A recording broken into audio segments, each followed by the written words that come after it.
Of this Parliament, which is the oldest Parliament in Australia. I thought I'd first of all welcome you to the New South Wales Parliament, but I'd start with acknowledging that the land we're on today, the land of this Parliament, is in fact Gadigal land, and pay my respects to those traditional custodians of the land, both past, present and emerging. And as you look to the impact of colonialism, and in the case of Australia, invasion and colonialism, I think acknowledging the rights of the First Nations peoples of this country, particularly in an event such as tonight, is an essential starting point. There is a great unfinished injustice with the way this country has treated the First Nations peoples, and we have an obligation to deliver justice to them. And I start with that acknowledgement.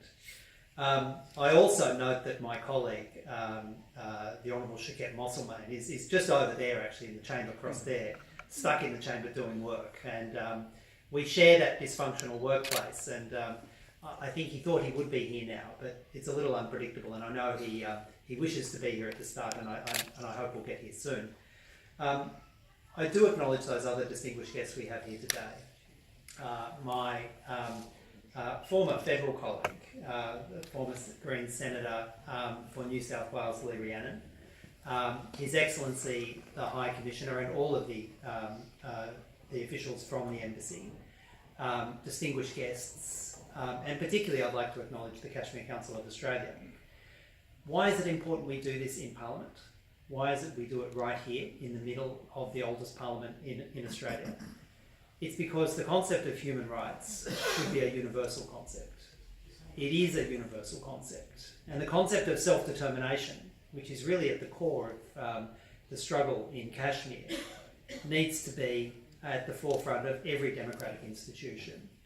It's 100 years ago this year, in fact, that one of the clearest statements of self-determination in the then President Wilson's 14 points at the end of the Great War was made. And one of the points that President Wilson made in the 14 points was that in resolving what was at the time described as the legacy of colonialism, one of the key points must be self-determination of the peoples of who had been colonised for over a century, or centuries in that case. And I think as we look to the struggles in Kashmir, at the front of every democratic institution's response to it needs to be those two concepts of global, recognising our global obligation to protect and restore human rights, and recognising that every peoples on this planet deserves the right to self-determination. I look forward to hearing as much as I can of the discussion today, and thank you for the invitation.